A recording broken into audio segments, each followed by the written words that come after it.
আসসালামু আলাইকুম রহমতুল্লাহি ওবারাকাতু। আলহামদুলিল্লাহি ওয়া কাফা ওয়া সালামুন আলা ইবাদিহিল্লাযীনা ইসতাফা, আম্মা বা'দ। একজন ভাই প্রশ্ন করেছেন, হযরতে হোসেন রাদিয়াল্লাহু তাআলা আনহু কবে শহীদ হয়েছিলেন? সময় উপযোগী প্রশ্নটা খুবই গুরুত্বপূর্ণ প্রশ্ন, কারণ এটি মুহররম মাস চলছে এবং আজ 10ই মুহররম, জুমার দিন, খুবই গুরুত্বপূর্ণ দিন। সেদিকে লক্ষ্য করে প্রশ্নটা খুবই গুরুত্বপূর্ণ প্রশ্ন।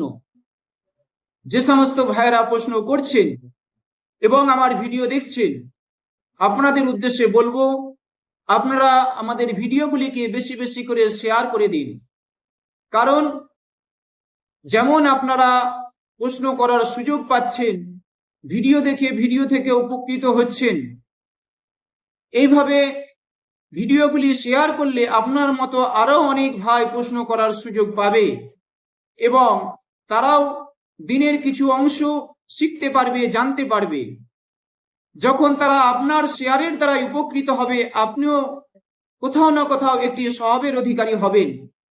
সেই জন্য বেশি বেশি করে ভিডিওগুলো শেয়ার করে দিন, যাতে আপনি যেমন দিন শিখছেন, আপনি ইসলামের কিছু অংশ জানতে পারছেন, ঠিক আপনার মতো অন্যান্য ভাইরাও যাতে দিনের কিছু না কিছু অংশ শিখতে পারে, তারাও যেন জানতে পারে, এই সুযোগ তাদের করিয়ে দিন।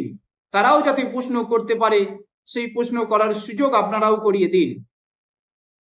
এবং আমাদের এই চ্যানেলটিকে সাবস্ক্রাইব করে রাখুন, যাতে যে কোনো ভিডিও আপলোড হোক না কেন সঙ্গে সঙ্গে আপনার কাছে যাতে পৌঁছে যায় এবং সেই ভিডিওর মাধ্যমে আপনি উপকৃত হতে পারেন। ভিডিও দেখে দিনের কিছু অংশ শিখতে পারেন, কিছু জানতে পারবেন। সেই জন্য আমাদের ভিডিওগুলোকে শেয়ার করে দিবেন এবং সাবস্ক্রাইব করে রাখুন। ভাইয়ের যে প্রশ্ন ছিল, হোসেন রাদিয়াল্লাহু তাআলা আনহু কবে শহীদ হয়েছিলেন? হযরতে হোসেন রাদিয়াল্লাহু তাআলা আনহু শহীদ হওয়ার ব্যাপারে ইসলামের একটি ইতিহাসের গ্রন্থ আল বিদায়া ওয়ান নিহায়া থেকে পাওয়া যায়। হযরতে হোসেন রাদিয়াল্লাহু তাআলা আনহু 61 হিজরিতে এই 10ই মুহররমের দিনেতে তিনি শহীদ হয়েছিলেন ইরাকের কারবালা প্রান্তে। অতএব হযরতে হোসেন রাদিয়াল্লাহু তাআলা আনহু তিনি 10ই মুহররমের দিনে ইরাকের কারবালার প্রান্তে শহীদ হয়েছিলেন।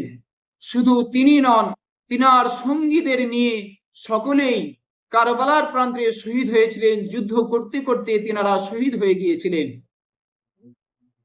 হযরতে হোসেন রাদিয়াল্লাহু তাআলা আনহুর ব্যাপারে আল্লাহ রাসূল সাল্লাল্লাহু আলাইহি সাল্লাম জানিয়েছেন, আল্লাহ রাসূলের একটি বাণী, যেটি হযরতে আবু সাঈদ খুদরি রাদিয়াল্লাহু তাআলা আনহু বর্ণনা করেন। আন আবি সাঈদ আল খুদরি রাদিয়াল্লাহু তাআলা আনহু قال قال رسول الله صلى الله عليه وسلم الحسن والحسين سيدا شباب اهل الجنه। এই হাদিসটি হযরতে আবু সাঈদ খুদরি রাদিয়াল্লাহু তাআলা আনহু থেকে বর্ণিত। তিনি বর্ণনা করেন, আল্লাহ রাসূল সাল্লাল্লাহু আলাইহি সাল্লাম জানিয়েছেন যে হাসান এবং হুসাইন জান্নাতের যুবকদের নেতা হবেন। কত সুন্দর সুসংবাদ দিয়েছেন। হাদিসটি তিরমিজি শরীফের 3668 নম্বর হাদিসে বর্ণিত আছে এবং সুনানে ইবনে মাজার 118 নম্বর হাদিসে বর্ণিত আছে।